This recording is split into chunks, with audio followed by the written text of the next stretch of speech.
afternoon. Can y'all hear this? Y'all can hear me? Okay, I can't always hear on this side. Good afternoon, everyone.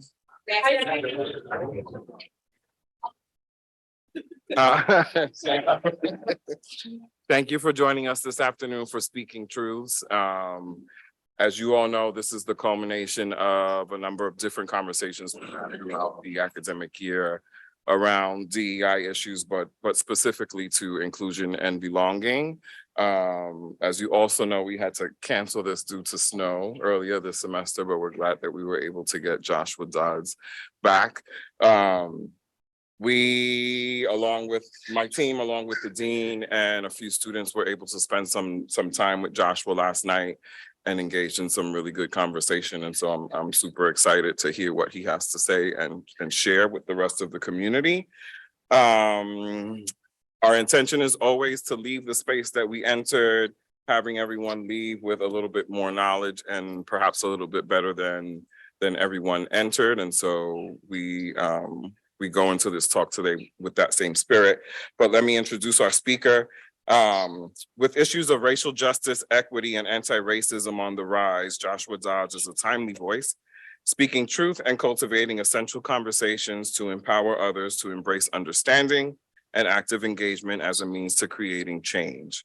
Joshua Dodds is an experienced diversity, equity, and inclusion professional who is committed to supporting faculty, students, employees, and businesses in exercising inclusive teaching and learning in the pursuit of education.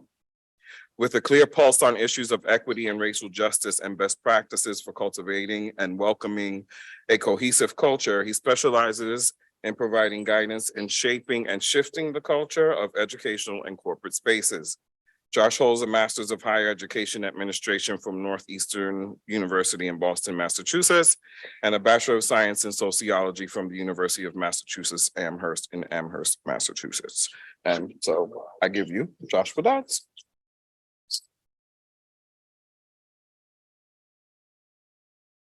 Well, thank you all. Thank you for that wonderful intro, and thank you to the E&I team for just hospitality and the welcome. So I appreciate it. So good afternoon, everyone. As stated, my name is Joshua Dodds. I am a 14-year diversity, equity, inclusion practitioner. I am a 3-institution professor at UMass Amherst, Suffolk University in Boston, and Fitchburg State University in Fitchburg, Massachusetts, where I teach in sociology departments and criminology departments as an adjunct, classes on diversity, race and oppression, race and racism, kind of all over the campus. I also work professionally as a DEI specialist in various institutions. I also work as an independent contractor, where I will go into different spaces and also teach about diversity, equity, and inclusion. So this is really what I do and who I am, and what we really want to kind of talk about today and really focus on is being a force for good and what that means, right? When we talk about diversity, equity, inclusion, the majority of the work that we do in DEI is really surrounded by treating people the way that you want to be treated. Kind of that golden rule that you learn about, when you're like 3 years old and kind of understanding who people are, right? Like this work is really about just treating people the way that you would want to be treated, with kindness, with love, all of those things. That's really the bulk and the core of what we do and why we do this work. Though it gets a little deeper than that, it can get uncomfortable. It can cause you to really reflect on yourself, but ultimately it's about just being a good person and also treating people as if they're good people too. And that's really what we want to read, what we want to do in this field and what we want to do in this space and where we want to talk about. A lot about that's really the discussion is really just about that. And click word. No, it's okay. Let me see. I think we can okay, that's fine. I can use the mouse. The mouse is perfectly fine. So I always start with a little bit of ground rules and just about being in this space and what that means. Understanding that no group is the same. Groups of a single race and gender orientation, etc., can have multiple perspectives. Speak for yourself using I statements such as I think, I feel, or I believe, and that's more for the Q&A part, but just when you're reflecting on yourself or anything that we're talking about, always reflect on yourself and your experience. Be compassionate towards yourself and others, and what is learned can be shared and used to educate, and what is learned in this space.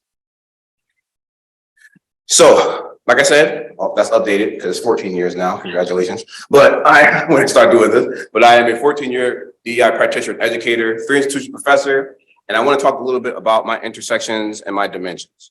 And what this is dimensions of diversity, which I got a little bit jumbled when I transferred it, but it's okay. But dimensions of diversity is essentially talking about your intersections and what those wheels are when it comes to your socioeconomic status, your race, ethnicity, gender, all those things that make up what those intersections are. And for me, my main intersection, especially the ones that I dive into every day, is that I'm a male, I am Black, I am straight, I identify as Christian, and those identities put me in various rooms, right? Me being Black comes with its own set of disadvantages when I walk into a space, but also me being a straight male Christian in America also gives me a set of advantages in spaces and what that means. And when you walk into a room, you always want to think about what your intersections are. Reflect on who you are and what makes up who you are as a person. And those intersections are things that I reflect on every day. And when it comes to my entire life and my being, I am Black. I'm a Black man. I am married to a Black woman who is an entrepreneur and has her own business and her own mental health and therapy practice. And I'm raising 3 beautiful Black boys, ages 9, because I have a birthday tomorrow, 6 and 3. And when people talk about diversity, equity, inclusion, and what we do and who we are, this is not something for me that is necessarily a 9 to 5. Right? I can have a job, I can do that. But just listing off all my intersections and the people who are closest to me and who I protect and who I make sure that I feed and I just make sure that they're okay. All those things tie into who I am as a person. And that makes up my dimensions of diversity, which means this is not something that I turn off. Right. And I have a group of friends who are always like, I always examine things through that lens. I always examine those things through that lens of diversity. And my friends are always like, man, you can't turn it off. I'm watching something and I'm like, I'll say something or I'll examine something. And they're like, can you just watch the show? Like, can you not do this to me today? And I'm just like, I'm sorry. I'm just doing that. I'll give you an example. I don't know if anybody in here watches Power on Stars. It's a great show. I would recommend that you watch it. But episode 2 had a lot of commentary on microaggressions, intersectionality, all those things amongst all the crime and the murder and the law stuff. But mixed into that, I am, I'm talking about these things. I'm like, man, I'm really excited. I'm going to use this in a class. I'm doing this and that. And my friend is just like, can you not? Like, can we just watch the show? Look at the shootings. Look at the stuff. Just watch the show. And I'm just like, I'm sorry, I can't turn it off because this is just who I am and what makes up me. And I'm always thinking about that. And sometimes, it could be a bearing and it could be heavy at times, but it's just something that I truly cannot turn off. But I don't want to turn it off either because I want to make sure that when I'm walking into somewhere that I can show up as my authentic self and that the people around me can also show up and be their authentic selves as well. And that's always the most important part for me. So the focus on our time will be about intentional and authentic community building, understanding, and allyship. So intentional and authentic community building. With the DEI lens, how we look at intentional and authentic community building is about understanding your surroundings. And when I think about that even here, right, I had the privilege last night to meet with some students. And I had a student talk to me about how they're here at this school, but they feel isolated. They're like, I come from the MENA region, Middle East and North Africa. My parents are immigrants. I have all of these vast intersections that I feel like I cannot relate to. I may know 1 or 2 people who are here, maybe, who can kind of relate to who I am here. And I don't have that community. And I have a higher ed background. So I worked in higher ed up until recently, my entire career. I served as the Director of Diversity and Inclusion at a small PWI. I then moved back into my alma mater of UMass Amherst, where I served as the Assistant Director for Student Engagement and Leadership. But my focus was always on our political and our advocacy organizations and our cultural organizations. So I spent the bulk of my career always working with these marginalized communities. And one thing that I emphasized to the student was about finding that community and being bold and making sure you create that community, right? So he says that here he feels isolated. He's trying to get through his work, trying to do all these things, but he just feels alone. There's nobody who relates to him. And what I gave him for advice was about creating that space for you, right? And creating that space and building that community. Working in higher ed and on a college campus, I always found students who were always looking for that community. And for anybody who has been on college campuses or has worked in college, they understand that community is important.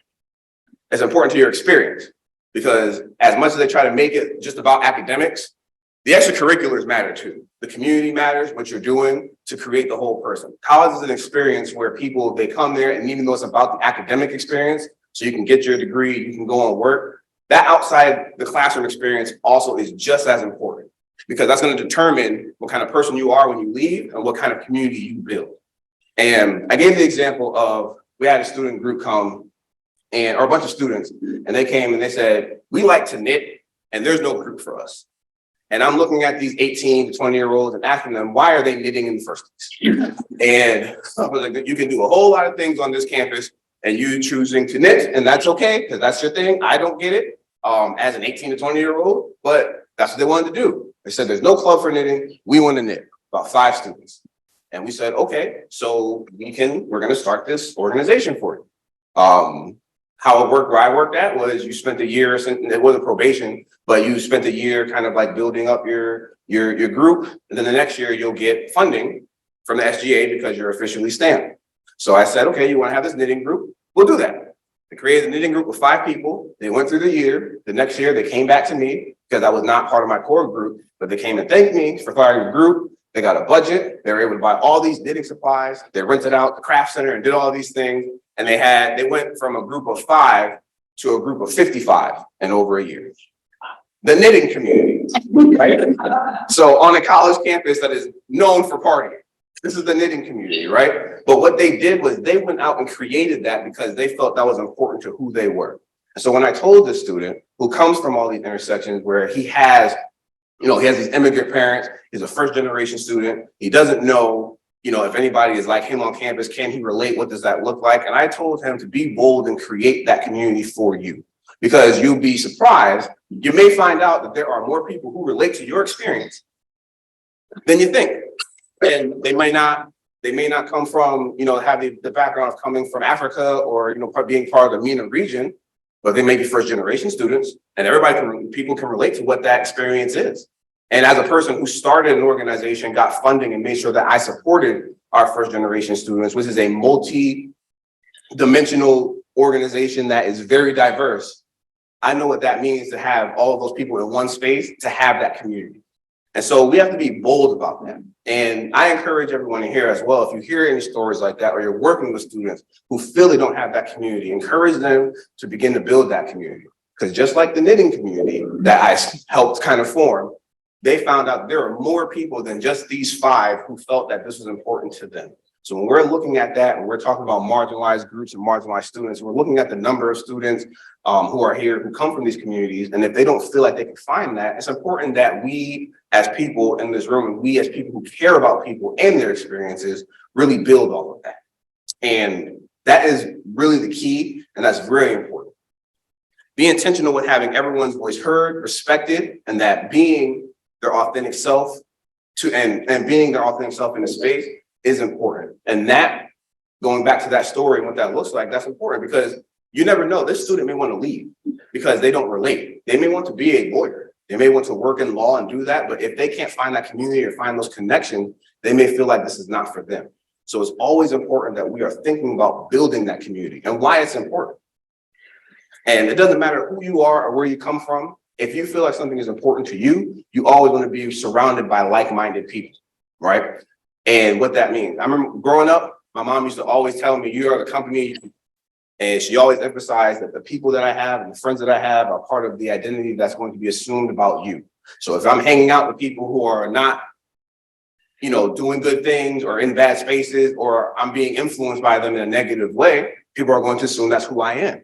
So always wanted to be around like-minded people, and I wanted to surround myself with like-minded people in those spaces as well. So that's always super important. So just like anyone else, the importance of community building is important. We need to separate the fact that we are only here for academics and what that looks like. And we understand that's important because they got to pass their test, they got to pass the bar, they have to do everything in these space to be who they want to be in law. But as well, we need to be about building the whole student and the whole person. So when they go out there, their experience here is going to also reflect on the school that we're at and what kind of influence we have. So we always want to make sure that we're being intentional with building those communities. Community is strongest when people from all backgrounds, orientations, and perspectives are welcome and promote a fair and equitable space. And when we talk about diversity and we talk about what that means, a lot of times in my experience, and I experienced this just this week, where I was in a space and we were talking about diversity, and someone who was white in the space said, yeah, well, when it comes to the Black people and the Latinos, and I said, I had to stop you there because I said, why are you pulling yourself out? And they said, well, you said diversity. I said, yes, diversity. When you pull yourself out, the space is no longer diverse. When we think about these words and what they mean, diversity is not excluding anyone. It is inclusive. That's why we talk about diversity, equity, and inclusion. We're going to need everybody at the table. All of you in here come from different races, ethnic backgrounds, gender, socioeconomic status. But when we're talking about making Albany law a place for everybody, an equitable place for people to be successful, it's going to take everybody in this room. We're not talking about pulling anybody out or excluding anyone, because that's not going to help us get to our goal. Because everybody has different perspectives, and those perspectives are important. So we need to make sure that when we're talking about that you do not pull yourselves out of any of these equations. Because in order to create a diverse space, we're going to need everybody sitting at the table. And that's really what's important. Understanding. Just because things are not happening to you does not mean that they are not happening. And I say this because there's a lot of our experiences and perspectives that people really they just brush off. They feel like, oh, well, you'll hear a story in the news, or you'll hear something about cops, shooting unarmed Black people, and people thinking that is not something that happens everywhere. It's an anomaly. This is not whatever. Not understanding that our experience with law enforcement is very different. Everybody in here has had some sort of experience with law enforcement. And I can tell you that as a Black person, when I'm in the space, someone will tell you that they've always had an experience with law enforcement. And I can share a story where people thought that this was not happening everywhere when it comes to this. And I'm just using this as an example. I remember one time I was going to the store. I had two of my kids. I only had two kids at the time. Both of them were really small. They were in my car. Went down the street. I forgot my wallet. I made a U-turn. Legal or not illegal, but I made a U-turn. Went back home I was going back home to get my wallet. And because it was popsicle day. If I showed up to the store, didn't have the money for popsicles, and if anybody who has kids, that is a disaster.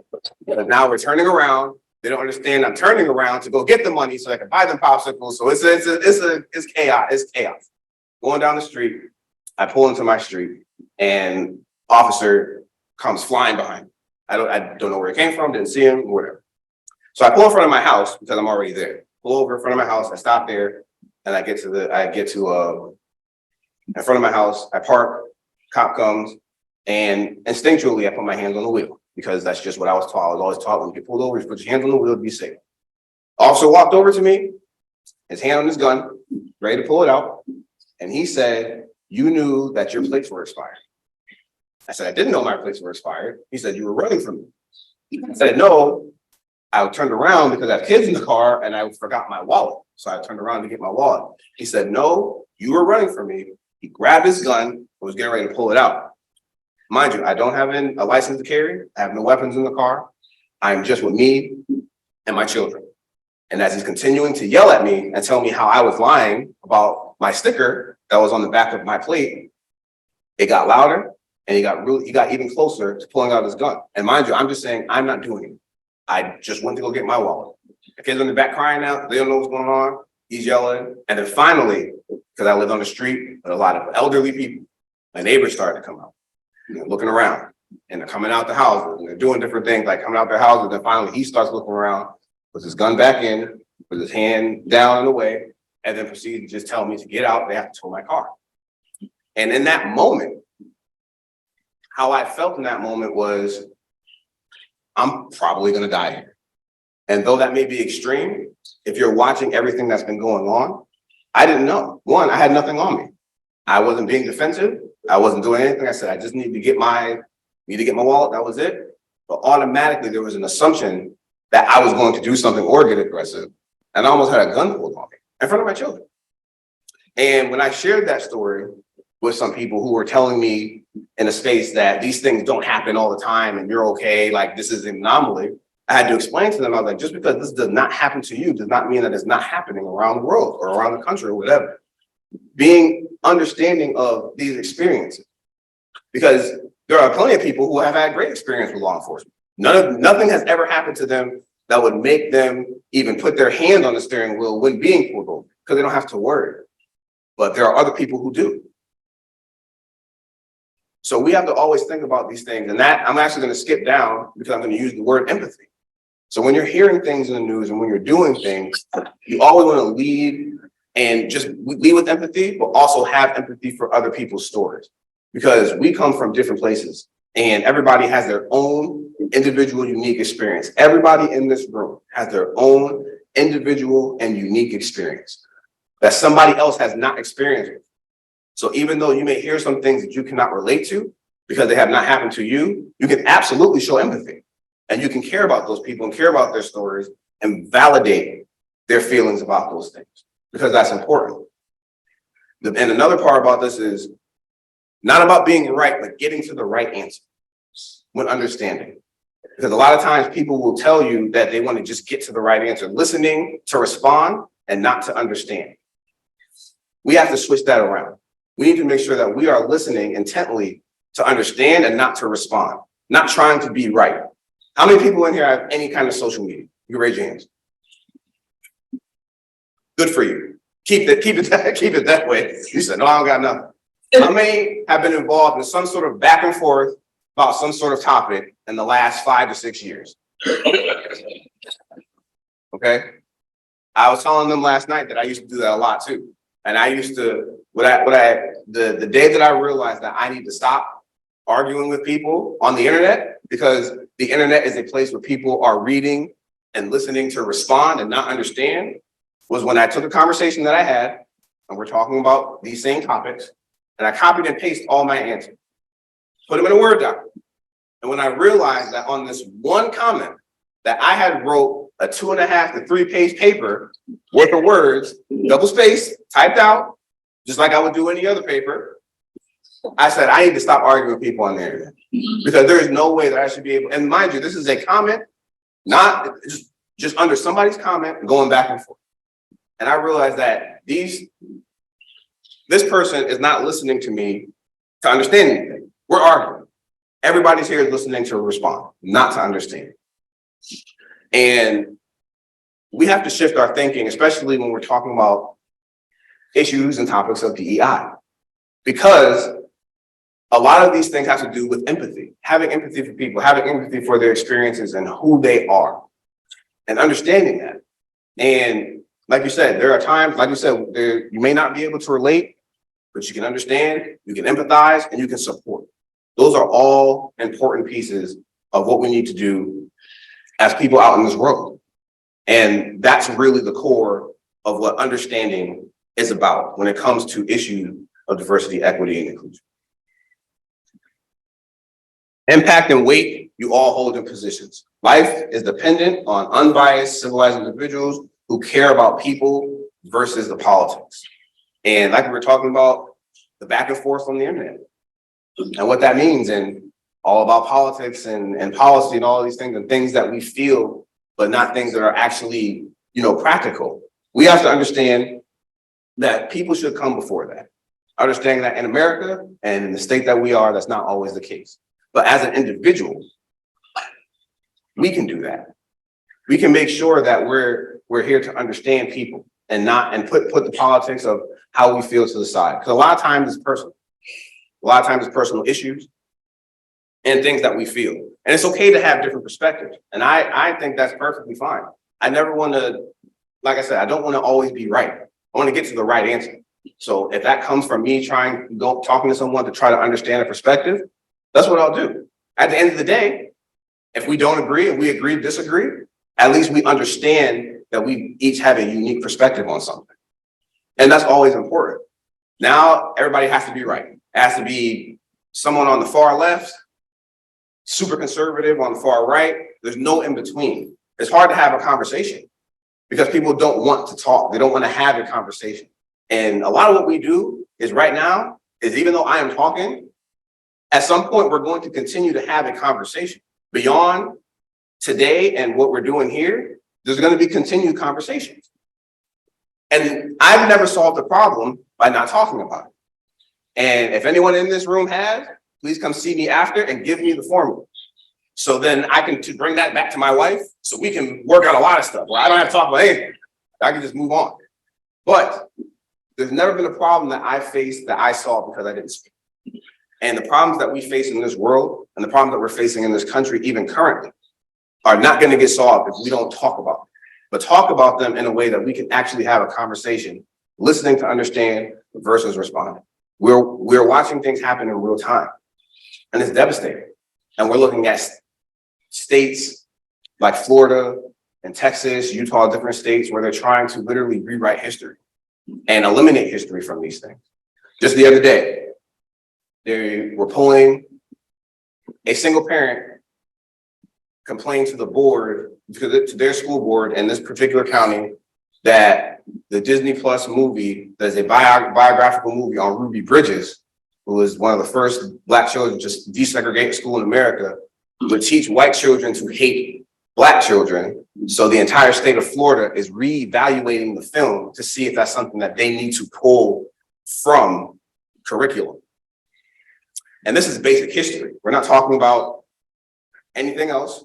We're not talking about critical race theory, because that's not something that's taught K-12 anyway. We're not talking about anything. We're talking about the history of America. Ruby Bridges is still alive. Some of the people who protested at Ruby Bridges desegregating a school escorted by US Marshals are still alive. Their children are, and so are their grandchildren. And though that was a dark time in our history, that does not mean that we don't talk about it. Because what we don't want to do is go back to that. Because making sure that we understand the past helps us create a better future. But if we're constantly trying to eliminate the past and what's happened in this country to Black people and marginalized communities, we're never going to learn from it. And today, everybody is just so upset with the race talk and so upset with all of these things. They don't want to reflect on themselves. And again, I, as a professional, have never been in a space or a room teaching about diversity, equity, inclusion, where I start off this conversation coming in here and saying, if you are a white person, you are a racist. If you have children who are born, they are also racist. Did I say that when I walked into this room? No. And neither does anybody who teaches the subject. That is not how you teach. One, it's false. But you will have these laws and legislations that are coming into place. That's what they're saying is happening. But that's not how you teach diversity, equity, and inclusion. Because again, when we're talking about everybody, that's what it is. But Florida at the moment, and I'm using Florida as an example because even though they might be the first state to start to eliminate diversity, equity, and inclusion offices and defund diversity, equity, and inclusion initiatives, they will not be the last. It's coming. And we see how these things roll out. We see how these things roll out. One state will do it first, Texas will do something, then another state will do it. Florida will do something. Like, these are revolutionary things for them. But we're going back to some of these things feel like Jim Crow era laws and legislation, right? And for people in this space, especially because I'm at Albany Law School, people in this room and students who are going to graduate from here have the opportunity to challenge those things that are happening to make sure that everybody feels included and safe.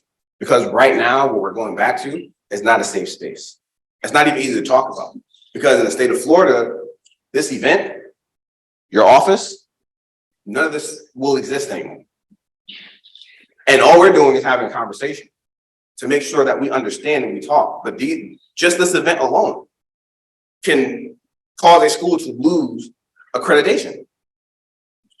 And that doesn't make sense because we're just talking about who we are as people and how to treat people better and how to better serve the communities that we're going out to, how to better understand the communities that we work. Allyship. So the University of Minnesota Office of Equity and Diversity defines allyship as this, and this is what I use as a prime example. Is an ally is someone who is willing to pay attention to and take action around the social, economic, and political difference and inequities that attend to people based on distinctions of race, ethnicity, age, class, sexual orientation, gender identity and expression, disability, religious or spiritual identity, and nationality. And when we talk about diversity as well, all of those things make up diversity. We're not just talking about race. A lot of people will default to race. Like we said, we're talking about socioeconomic status, gender, ethnicity, identity. All of these things make up diversity. It's not just race. And those are the things that we want to debunk.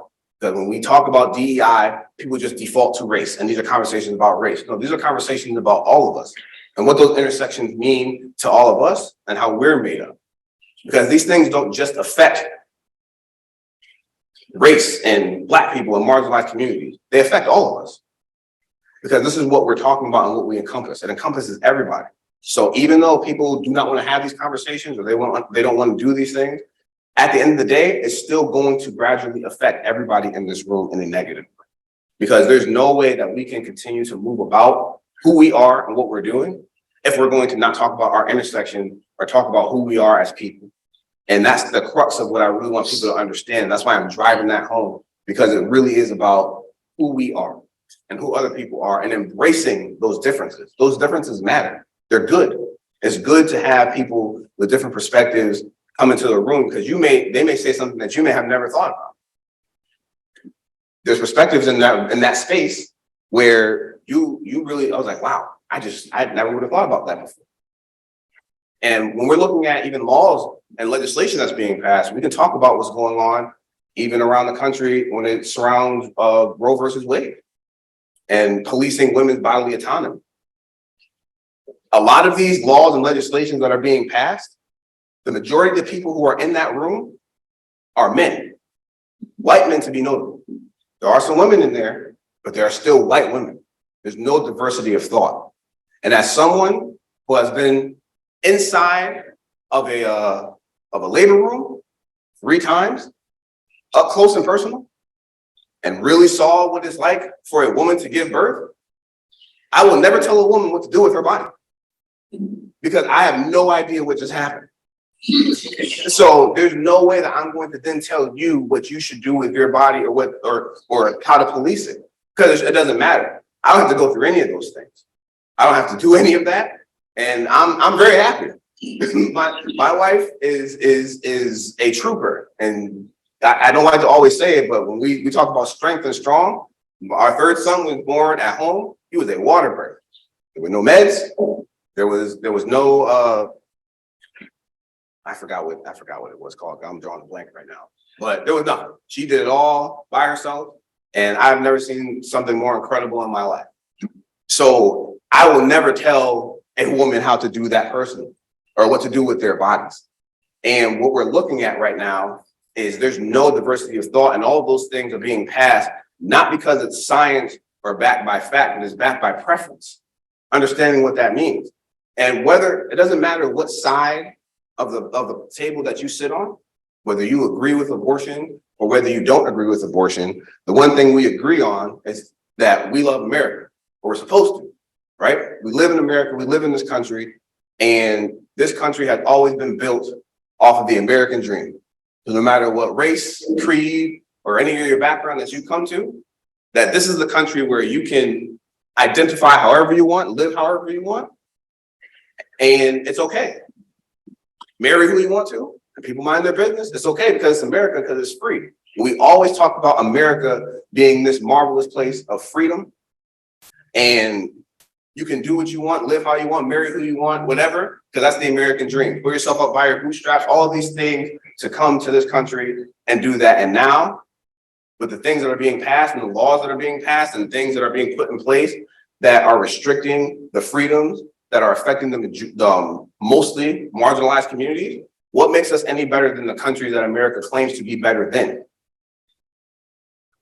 Because everything that we're seeing, Roe v. Wade was first, affirmative action is on the table, and we've had senators and people in different positions of power who have also talked about the idea that interracial marriage should be policed by states, and we should allow states to dictate whether or not they want that a part of law. These are things that are being said, that were said in 2022.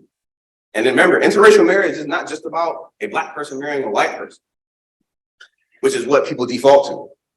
But it doesn't matter. If it's not within your race, they don't mind making that illegal to then pass their laws and get those things done. These are things that are being said. Look them up. So where is the land of the free? We sing the national anthem. They don't sing the second verse. Why don't they sing the second verse? Because that second verse was about slavery, empowerment. They don't talk about that. Why people were kneeling or sitting down and what that means to people. And the freedom that people should have to do that, whether you agree or not. Because the point is that whether you agree or disagree with something, you should be able to live in this country and practice any religion you want, marry who you want to, and be who you want to be, because that is what it's supposed to be, the American dream and freedom. And we're watching all of those things be taken away very slowly. And that's going to affect everybody. So we need to pay attention to that.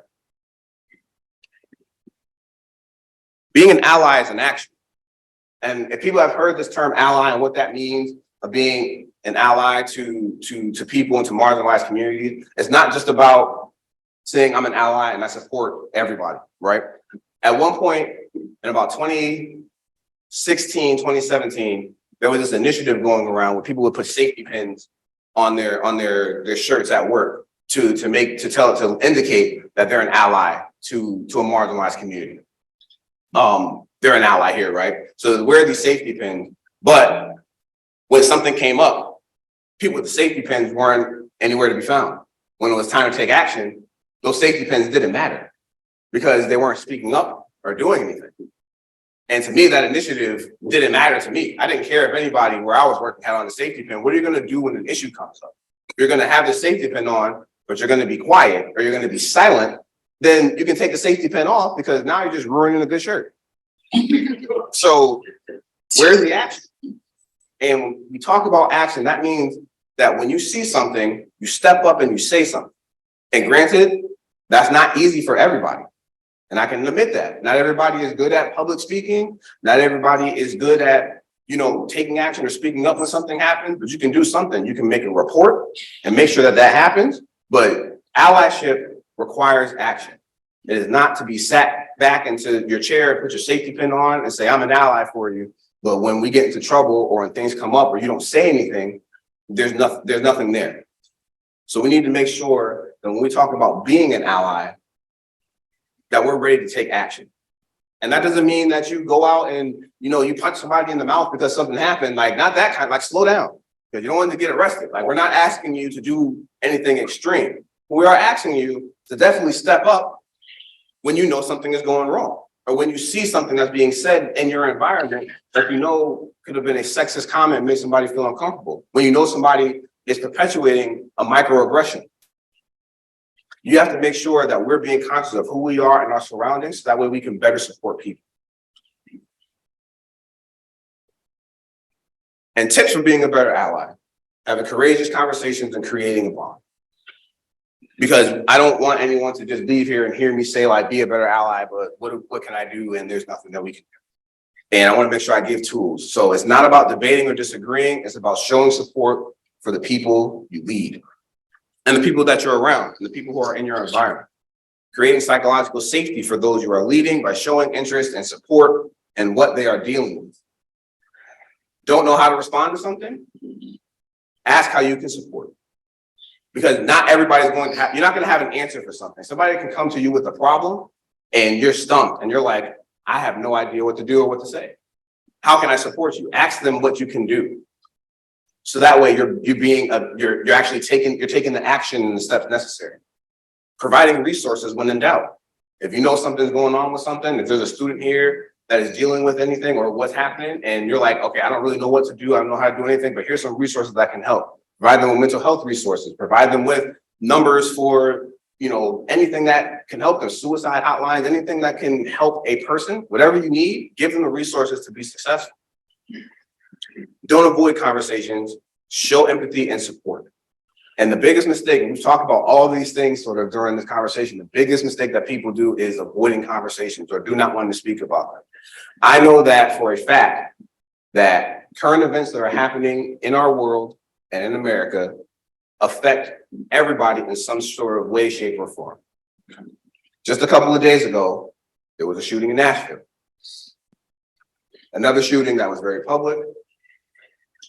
Children died, faculty and staff died. And it's only March. And I can't remember what the number is, but it's an incredible amount of school shootings that are happening, both on college campuses and in elementary school. And I have children, and that affects me. I think about that because you think it can't happen to you until it does. You work on a college campus. That affects everybody here. It's a law school, but it's still, there's, what was there, two other schools that are connected to here, right? So everything's in the big proximity. College students, right? Students, it doesn't matter. Those affect you. And sometimes that bleeds into the classroom. And what I used to see for around like 2017, 2018, students would come to me and say, we cannot move this. I can't just go to class today. Something happened. This is affecting me. I want to talk about it. And a lot of times people and professors would literally stop class or cancel class or report students because they didn't want to have conversation. They didn't want to talk about the current events that were going on because this is about school, right? But when we're talking about the whole person and developing the whole person, we have to make sure that we're also showing empathy there. When you're in your workspaces, sometimes it can't be business as usual. You can't just come in, or if you have meetings that are on Zoom or whatever you do, you can't just, some days these things are heavy and they affect you. Now, we can't talk about every little thing, and I understand that, but when there's stuff in the mainstream media, when there's things that are affecting you, even in your community, sometimes you got to move past business as usual, and you got to talk about those. And again, not saying that you'll always have the right things to say, but sometimes just giving people the space to speak is all they really need. And that means that comes with showing empathy and understanding who people are. And again, at the crux of what we're doing, we always want to make sure that we're thinking about the whole person.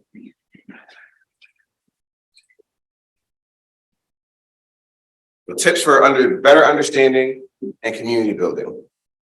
Taking everything forward that you're learning here, listening to people, commit to change behavior, and lead with your own example. My grandmother used to tell me something all the time.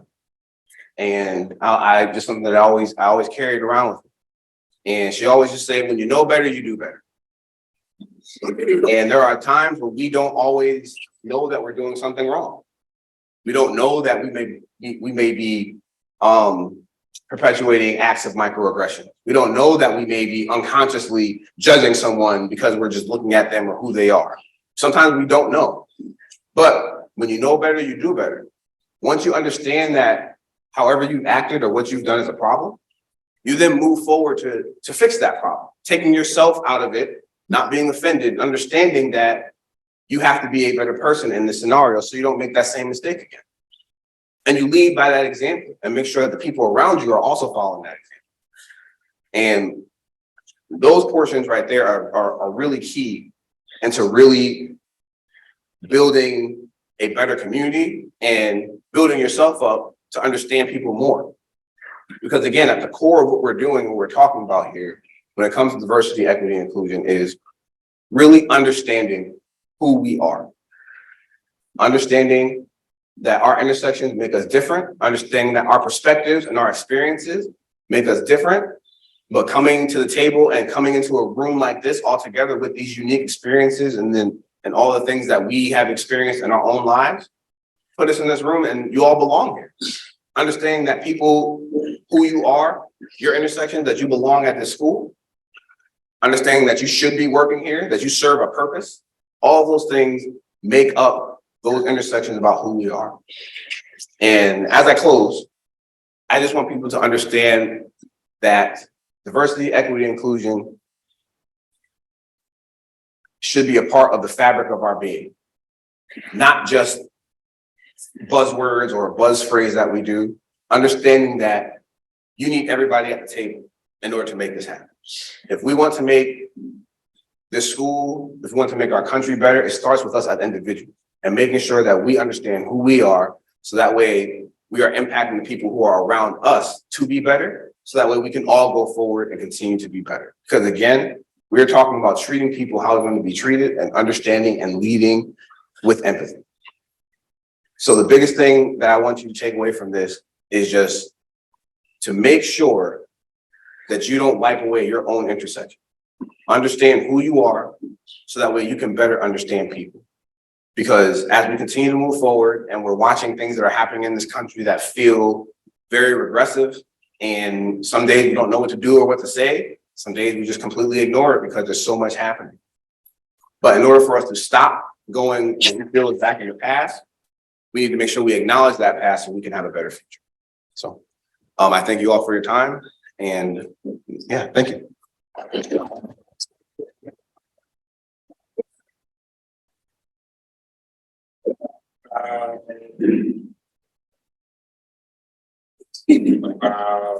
20 minutes or so. We're engaged Joshua is next. So the floor is open. This is a safe space too. I understand that these are always weird. When we do the Q&A, you may not have anything to say or anything at the time, but this is definitely a safe space. Anything that I've said that you may be pondering or anything like that, just you can feel free to ask whatever you want to here. So take your time, and you know, I'm definitely happy to answer and engage. I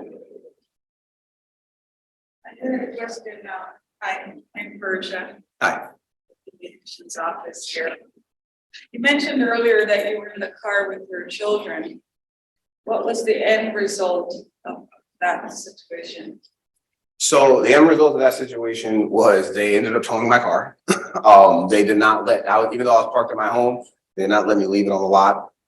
So they did tow my car, and he called for backup, which is also odd because again, I had nothing going on and I had children with me, and everybody was more trying to understand like what's going on. Like, we can leave his car here and we can leave him alone. We can do whatever. I did get the badge number and I did report because I just thought that situation escalated to something that was very dangerous.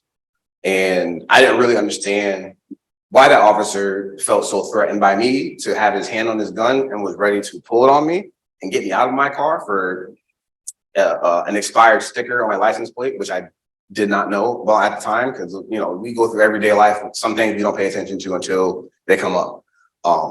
And so the end result was really that. I don't know what happened to the officer. I do have like family and friends in law enforcement, so I did call just to make sure like everything was fine, or to make sure that like my cousin, he's on the force. He actually did come and show up, just to make sure nothing else happened. But it was more just about, you know, I just wanted them to understand that experience. And like, for me, as a Black person, as a Black man, and being in that situation, understanding what the climate is at the time and, you know, what that means, you know, I was genuinely scared, you know, and my neighbors were very helpful because they all came out. Like, I had neighbors down the street, and once people started seeing commotion, they all started to come out to make sure it was fine. So it's always great to have like good people around you, right? And like I said, I lived in the neighborhood at the time where it was full of elderly people, and they were just, you know, we passed, they'll come to my house and literally like, I'm gonna give you pasta because this happened to you. That's the kind of neighborhood that I lived in. So it was really nice to just kind of see that. And they also did, you know, complain and make reports because it was dangerous and it was uncalled for, but also helping other people understand like these things do happen. Like I didn't expect that to happen to me. It's not my first time with law enforcement that's been negative. Not every experience is negative, and I understand that not all cops are bad or racist or anything like that. Like I said, like I have cousins who are on the force. My grandfather's a retired detective. Both of my godmothers are retired officers, so I understand. But that doesn't mean that there still isn't things going on within, right? And what we have to understand about those situations. So, I just wanted to provide perspective on that, because there are times where people will think that these things are exaggerated, and you see it once on the news and then that's a blip, right? But not knowing that these things happen. So when I say like, just because these aren't happening to you doesn't mean they're not happening. It's really just about making sure that even though you never had a bad experience, you may not have a bad experience, or maybe something like this didn't happen to you, understanding and having empathy for people that does, and why they may have the perspective they do. Thank you. Thank you.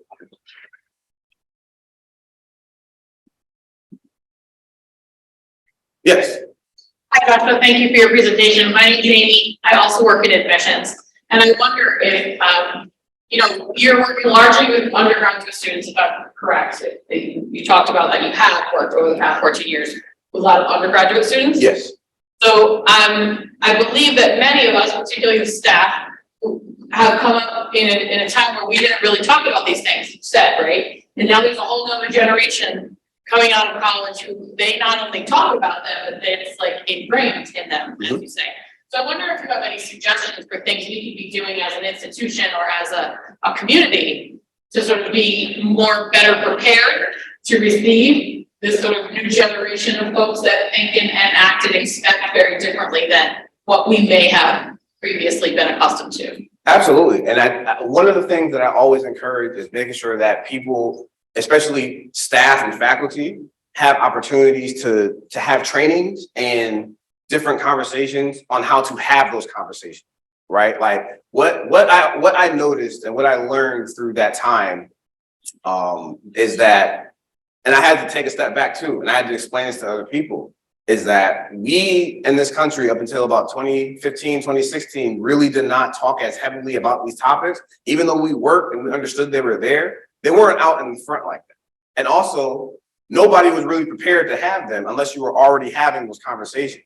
So, and I'll go back to the social media portion, right? There were times where I would post that I was already in this space. So I always post things and people will comment, but once things kind of got hot around the election of former President Donald Trump, conversations began to ramp up and people were saying things and it was coming out all kinds of ways. And so people were like, man, this is your friend, this is the person that you like, blah, blah, blah. And they would inbox me. It was like, I didn't mean it this way. This is what I meant. And understanding that like nobody was prepared to have these conversations, we're sort of just thrust in it. And I always tell people normally, like, I'm like, when President Obama got into office and he won 2 terms, racism was cured. And that's where people really thought about it. It's like, well, we have a Black person in office. We never thought we'd see that. We're all set. We're pretty good. Yeah, job's done. So like that's kind of, and then we quickly understood that, oh no, this isn't it. Like we're not done at all. We didn't see a lot of these things come to the forefront, right? So nobody was really prepared to have these conversations. And the best thing and the most important thing I always tell people is to make sure that you are providing space for people to be wrong. And what I say about that is that you're not going to understand how to have these conversations a lot, especially if you don't. But people are more afraid to say anything because they're so scared of being wrong or scared of being canceled and all these things like that they don't want to say anything, right? And I don't believe in cancel culture, and we hear that a lot. I believe in a culture of accountability.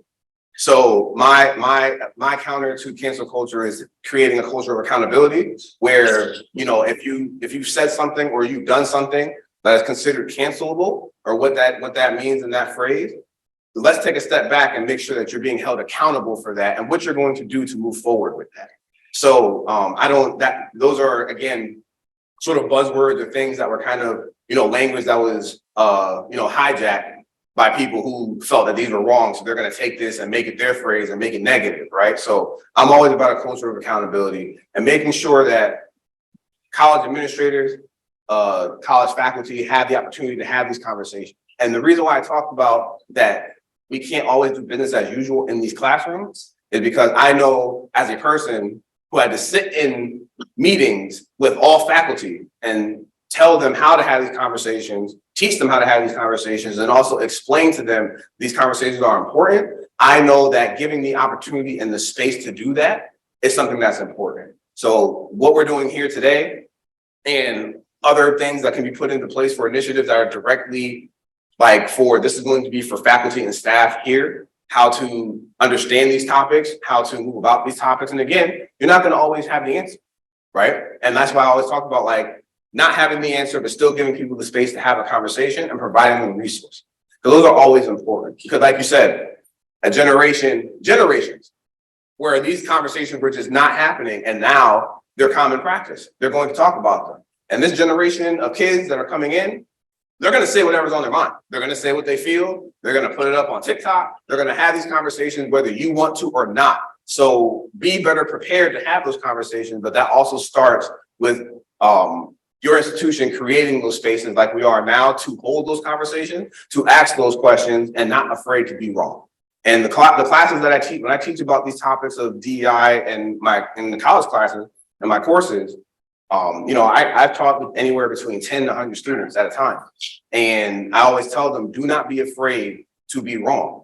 This is the space where if you think something is right or if you think something is wrong, whatever it is, I would like you to say that here so we can have a conversation about it. So that way, when you leave here, you're going to have a different perspective and know how to navigate those conversations. Because you say it here, I can help you. You say it out there, I can't help you. I can't really help you with how people react or what's going to happen. So I'm always about making sure that we're facilitating these conversations and having people come in so that way they understand. And again, it's not about being right, it's about getting to the right answer. So no matter what side of the political total pole that you fall on, you still need to make sure that you're prepared to have these conversations and what that means, but not just have them to be right. Have conversations so that way people feel comfortable having those back and forths and having those conversations with them.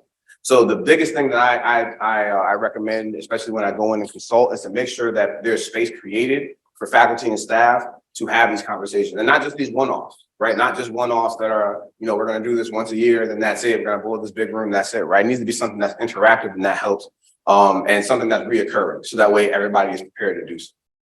Thank you. Yes.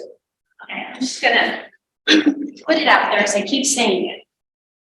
We keep going to these sessions that are teaching us how to have the conversations, but when is it appropriate to have them? I don't know. Do I just walk up to somebody and say, hey, what do you think of this? I don't know when it's appropriate. An example, you were talking about your interaction with a police officer. I was thinking about when I had, and I'm thinking, oh, I'm a white woman, I can't talk about that. Because it wasn't a great experience. This man went and talked to my husband to get permission to talk to me. Excuse me? But I don't know how to have the conversation. I don't know when and where. I'd love to sit and talk about what is it that I could do different. I don't know. I guess that's No, yeah. Feeling is every time we leave these things is just that I feel like I learned something, but at what point am I gonna sit and talk about it? Nobody's walking in my office saying. Right. No, and and for those who didn't hear, she was asking about when is it appropriate to have conversations like this, right? And no, what I don't want you to do is to leave here and then go into CVS and randomly talk to somebody about diversity and racism. And share this with you, right? That's a little bit awkward. Even for somebody like me, I'm just like, that is okay, sure, maybe not, or I'm gonna run out of here, right? So we always understand that there's a time and place for everything, which is also about why professors they felt like we shouldn't be having this conversation about X, Y, and Z current event because this is not the class for this, right? This is oceanography. I don't want to talk about what's going on, right? But at the same time, if your students are feeling compelled and they came to class anyway, it's like, well, what do we do? And those spaces, and I watched this happen in real time once, and I told the person, I was like, just let them talk. And it was like, well, what do you want to talk about? They talked about how it felt. They talked about what it made them feel, and that was really it. And a lot of them said thank you because they were going from class to class and doing all this stuff, and it was heavy, but it was, people want to speak. And so for someone like you who's like, when do I have these conversations? A lot of time is going to happen in spaces where you're occupying by yourself and you'll overhear some things, right? If you want to you can also create the space on whatever you're doing. So you're saying like, hey, we're going to have these like, they call them courageous conversations where you might want to teach the people that you're working about what you learned. So be like, hey, listen, we're going to have this courageous conversation. It's going to be a conversation about X, Y, and Z, diversity, equity, inclusion. Even invite some, talk to the office, collaborate with the office here and see like, hey, listen, I think that I really learned something here. How do I bring this out? How do I have these conversations? And I'm sure they will help you create that time and that space to do it. And also what I tell a lot of my students is like, this work happened when we're not in the room, right? These conversations happen at Thanksgiving, Christmas, the Sunday dinner, Easter's coming up. All these things are coming up where you're in spaces with family and friends, and you may overhear things that are negative. It could be sexist, it could be racist, it could be anything like that where you're hearing these things. Like those are the times to also make sure you're chiming in, right? And again, these are not easy conversations to have, right? So it's not like you're going to have this conversation that is going to be met with, great, let's sit down and talk. That's usually not how it works. But how it works is you just make sure that you're doing your part and having those conversations, right? And you're bringing those things out to the front and making sure that you as a person are creating that space that's safer for whoever, right? And let's say even in that moment where you said someone asked your husband permission to talk to you, right? And like that's a real old school kind of back when women couldn't have bank accounts era. So like that's a real old school practice there, right? But even in that space, it's like, making sure that you're advocating and doing those things with what you're seeing. And even if you see some things, right, there's an example that I always see that I use is where a woman, she was white, and they were in the grocery line, they were scanning, they were doing, she got her groceries out. One behind her with a person of color. And I guess the person asked them, or what she did was, all right, let me start over. She paid with a check back in the day where you could do that at the grocery store, right? They're not having that no more. Yeah, your check balance and they get out of money, ain't doing that. But she paid with a check. It's fine, paid with a check. She left, or she was getting ready to go, packing her bag. Person of color behind her did the same thing with the check. The woman asked for an ID. She said, what bank account, what bank is this, blah, blah, yeah. All these questions that naturally for this woman who was white in the front, she didn't get it. She took her checkbook out, check handed it to him. A person's holding it up, like it's a fake dollar bill kind of thing. You know what I mean? Like all these things. And she turned around and said, hey, why are you doing this to this person, but you didn't ask me for this? What's the reason, right? That right there is a moment of allyship in action, right? Because that's when you're stepping up and you're doing these things, you're saying that, right? And also there may be times where you're not comfortable. And then you go to like, hey, I need to see the manager here. I need to see all these people. Like, I'm going to report this. Like, this person did this. We're not going to have you got to make sure that in whatever way that you can be bold in yourself, that you have these conversations. And always understand and know your audience and your space, right? To have those conversations. Because again, we don't want to just randomly kind of blurt these things out, right? Like I work in a space where I always have to make sure like I'm reading the room and understanding like I'm going to have this conversation here, or I'm going to bring up this topic here, because sometimes it's just not the space or it's the time to do it. But it's always just about examining your surroundings. So not only creating space here to have those conversations, but also when you're in your daily life and you understand like when those things are coming up, because we all know when we should probably have said something. We know when somebody has said something that was inappropriate and we didn't speak up and we didn't create that, right? So it's really just about making sure that as people, we're holding ourselves accountable. And when the time comes, we're having those conversations courageously and boldly. So just really kind of examining your spaces and picking your spots, but understanding what that means too, being conscious of your surroundings to do that. So I think if you want to have the conversation even here, this would be a good place to do one, and collaborate with the office. Because you always want to make sure, two things I always make sure. When you're having conversations about DEI and mental health, make sure a professional is there. It's okay to be an advocate, but if you don't know how to facilitate those conversations, make sure you have a professional there. People will have conversations about therapy and mental health, and nobody in there is a certified licensed clinician and ain't done therapy. There's an advocate, but you're not going to help people who are coming into that space who actually have problems, right? Because the people who are coming into those space actually have problems. They're dealing with some real internal mental health things. So they're coming here for a safe space, but there's not a professional to guide them, right? So always make sure you have that when you're trying to do it like in a controlled space, like a campus. But when you're out and about and you're doing those things, just be observant. Be observant of your surroundings, be observant of the situations, and you'll know when to jump. Because we all know when something is going on that's not right. And a lot of times we act as bystanders and we're just kind of listening and watching instead of really kind of being an ally and stepping into action. Right. So it's kind of like the ally versus the bystander scenario. So you really have to choose which one you want to be in that situation. Sure, everybody in this room is shocked when I tell you that I'm a volunteer firefighter and it's a bunch of old men.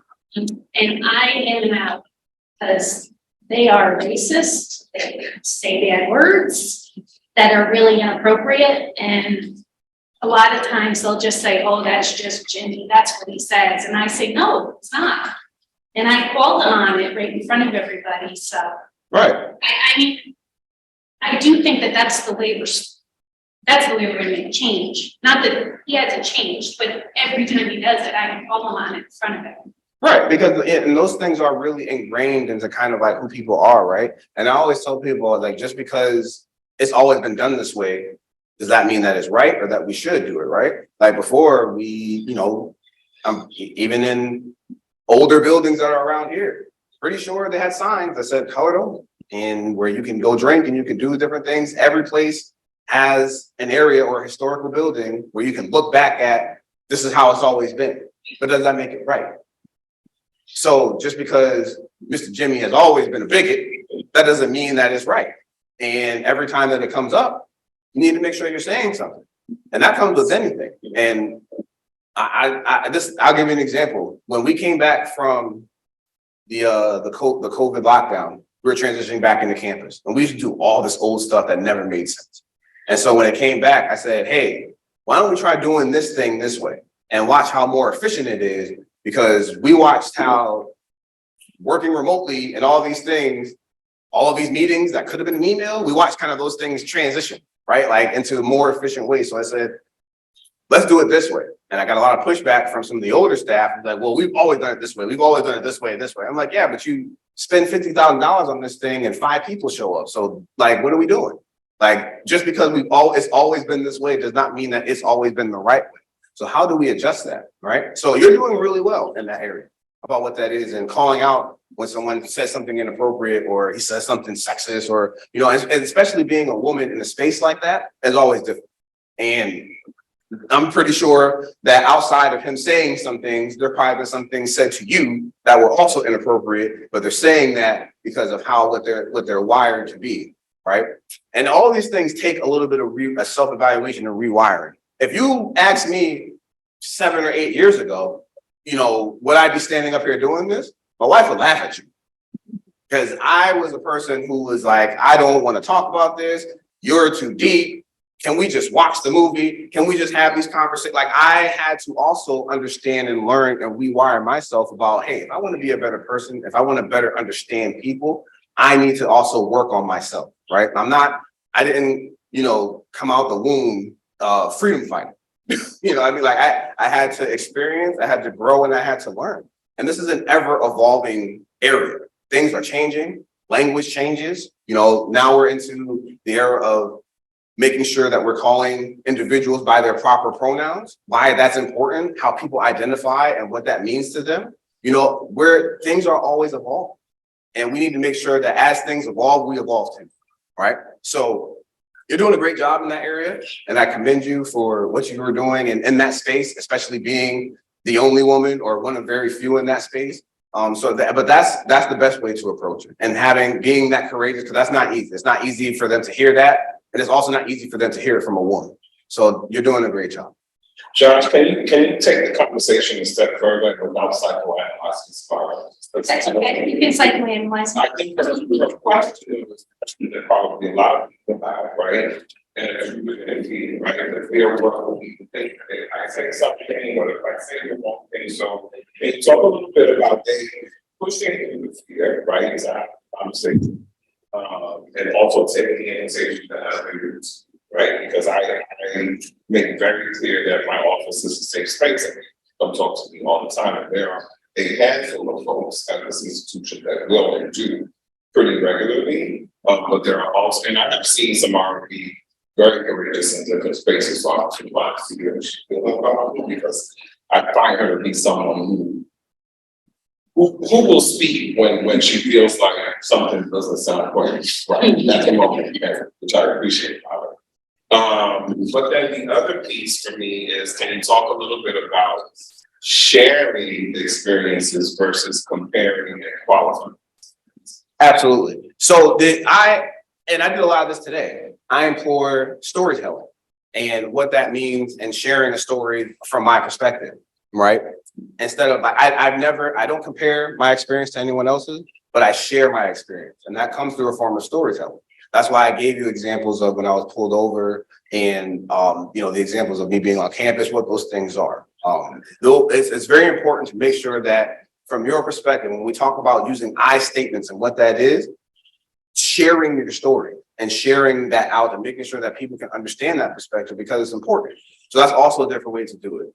And pushing through the fear is also we're always fearful of how people will perceive us in any scenario, right? People say first impressions are a thing. So even when we walk into a space, we're always like just conscious of who we are as people. So because we don't want to make a bad impression, right? Or we're afraid that our relative won't speak to us, or we might lose a friendship because we're correcting somebody on something that is clearly negative that they need to correct. And my biggest thing is, if someone that you know, or even if you don't know, but specifically someone you know is perpetuating these kind of things and what that means, they don't need to be around. And it's okay for them to go. Because if they don't want to accept the fact that, hey, what you're saying is wrong, what you're doing is wrong, how you're doing this is wrong, and you know it's wrong and you've corrected that, and then they don't want nothing to do with you, they don't need to be there. And I don't mean to get very personal, but the way that you push through that, and I say that at a place that I walked in, I consulted with this company, and they were like, well, we don't want to do this diversity training. Can we change the language? Microaggressions feels judging. And we don't want to talk about these things, and because we don't want to lose any employees. I said, if you're going to talk about microaggressions, which essentially are acts that people perpetuate unconsciously that are negative and just a bias towards people, if you don't want to talk about that, or if you talk about that and somebody leaves, you don't need that employee there. If they want to leave because we're talking about racism and we're talking about how to be a better ally and what that looks like, and they're just like, hey, I don't want to do this anymore, I quit. Guess what? You're going to hire somebody else, because that's what people do. They will hire another person. They'll bring them in and they'll do that. But we have to push past the fear of, we're afraid that somebody's not going to like us, our employee's going to leave, or what we're going to do. We have to make sure that right is right and wrong is wrong. And we don't need to be afraid of correcting wrong or speaking up when you're hearing something that's wrong. Because the more that we stay silent about these things, the more they're going to continue to happen. And even if it doesn't affect you directly, at some point it's going to come knocking on your door. And then what? Then you're going to want to speak up. You're going to want to defend yourself. Or you're going to want something to happen. But think about all the times that people have said things that affected other people and you stood there and didn't say a word. And it's important to make sure that you utilize the resources that you have, and even talking about the open invitation. Don't think that because we have the diversity, equity, and inclusion office that you don't belong in there or you can't go, or like you said earlier, I think you mentioned something, Grace, abuse, like I'm a white woman, I shouldn't say this or talk about this, right? That's not the case. Because again, when we talk about these issues and what that means, we're going to need everybody in order to make this place better. So you're going to need to speak up. You're going to need to talk about these things. And it doesn't matter if you're a white woman, if you hear something that is wrong, regardless of whatever the topic is, you need to make sure you're saying it. And in space, some spaces you're already saying that you do. But in other spaces, you're like, I don't know, I probably shouldn't say this because I'm white, I should probably whatever. But you need to make sure to bring that same boldness that you have outside, inside the place. And go into these spaces and take the invitations that are there from the DEI office to really sort of help create that space, because it's not just about what's happening to the students. It's also about what's happening in various departments, because I've gone into departments even at my own job and they're having their own issues with issues of diversity, equity, and inclusion. So it's the people that you're also working with every day, not just what's happening with the students, because you also have a place here and you need to feel safe in this space. You need to be able to have these conversations in this space. How do we do that? By setting that up and collaborating and open that up. But we cannot be fearful of what people are going to think or what they're going to say in regards to us making sure we're taking a stance that is about treating people right. We need to make sure that we take that opportunity to speak up. And it's easier said than done. Everybody wants to be liked. Everybody wants to be loved. Everybody wants to feel safe in the space. And there are times where even you feel that if you speak up, you're going to become the target. But at the same time, you should not have to sit with and deal with those same things just because you're fearful of this person may not like me or they might make my job harder. Make sure you're doing what you need to do. And everybody wants to feel safe in the space. And the only way that we can create these safe spaces and create these communities that really are about us and about everybody coming to the table is if that we make sure that we're speaking up and being and advocating for everybody around the world. Okay, since we're psychoanalyzing. Just because I can't help but think that other people in this room are having the same thoughts and feelings I am. So I'm gonna say it. Sorry if you guys think I'm right. I worry, I don't have a problem at my firehouse telling those white men, you're being inappropriate, stop. Because they're my peers, they're the white men that I know are behaving inappropriately. But I will share that at one of our last meetings, I shared something, Bria had shared about people judging based on her name, that they anticipated she was gonna be white and whatnot, and it turned out. Well, then I shared a story about how my name is very unique. My name is Samara, and my maiden name is Jones. So I was Samara Jones. When I went to college, my roommate was expecting a Black person. So I shared that story. And then I started, when it was all over, I started overthinking. Like, oh my God, did I just offend Bria? Like, she's a Black woman and I'm comparing myself to her. And I over worry about offending people, the diverse people. I mean, I do think of myself as being somewhat diverse. Like, I may not look diverse, but I've had very diverse lives. But had the bold conversation of, did I offend you? Is it okay for me to talk about the police officer where I put my hands on his chest to tell him to back off of a patient? And then he, as I said, he went and got my husband's permission to come to my house and talk to me about it. But I don't know, what is the, you guys want to hear what we had experience? I'm being very bold right now, myself out there, so. No, this is the time to do it. I'm sorry about that, but I just feel like that's kind of what, I don't know. I grew up in a small white community. I went to school, there was one Black kid.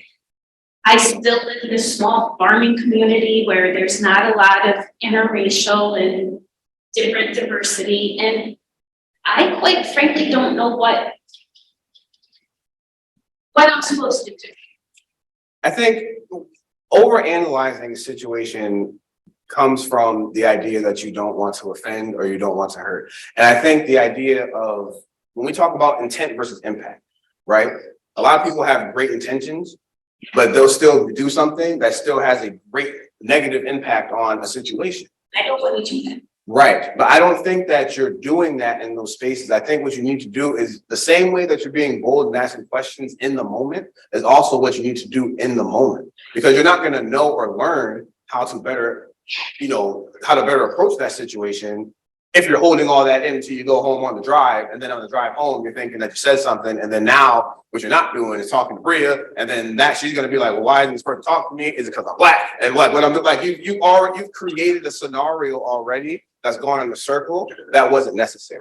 And the idea of, and when we talk about diverse, right? You said diverse population. I want you to change that and use when you're talking marginalized community. And the reason why I say that is because, again, when we talk about diversity, we don't want to default to people by their race. We want to make sure we're covering everybody, because diversity is encompassing of more than just race. So when you're doing that, also do that and change that language. That'll be helpful for you. But at the end, you just need to ask the conversation, because Samara Jones is a very, that's a Black name. So I know a Samara Jones. I know a Samara. Any Samara that I've met up until just now was a Black person. So understanding that that's also very unique. So that's okay, and it's okay to talk about that. And I don't think you shouldn't talk about that in comparison, but just share your experience. Not like, well, my name was Samara and I was Black too. So what does that mean? That's not how you approach it. That wasn't my intent, but when I walked away, I was afraid that that's how it came out. Right. So what you want to do is you want to be conscious of sharing your perspective not in a way that's comparison, but also just sharing like, this is what I've also experienced as well. Because when I do this, and I'll give you an example, I was in a class once where I talked about, I'm from Springfield, Massachusetts. I live in Charlotte, I'm a transplant, but now I live in Charlotte, North Carolina, but I'm from Springfield, Massachusetts. And when I was in this class, I was one of 3 Black people, and I was explaining that I live in Springfield and we have a high school that has a daycare. And nobody in the room could really understand, why does this place have a daycare? And I was like, well, kids have kids, unfortunately, everywhere. So in order for them to graduate and to get to where they need to go, they create a daycare center. So that way you can drop your child off, you can go to school, they pick your kids up after school free of charge. And that was the most baffling thing to somebody. And one person told me, that's not real, you're lying. And I said, well, you can look up the school and you can see the big daycare center and then on the side of the school when you do a Google Maps if you want to. And that was when I talked about, just because you have not experienced that and you don't know what that is, does not mean that it's happening to other people, right? So it's more about just being reflective of who you are and not to compare, but to share your experience of what that means.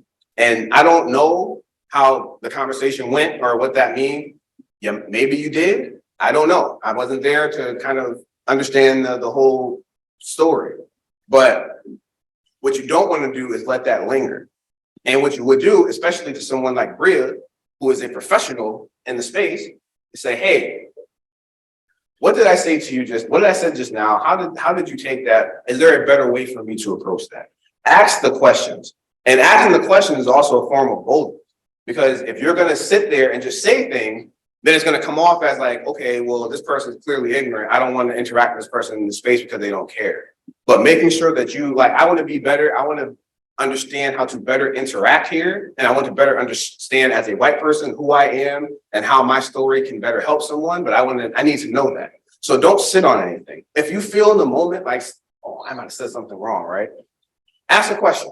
And also make sure you're doing the work. Because if you're constantly making the same mistake and you're constantly asking the same question, that means you're not really reflecting on what you're saying and what you're doing or taking in what these people are saying. Listening to understand and not to respond, turning that into action.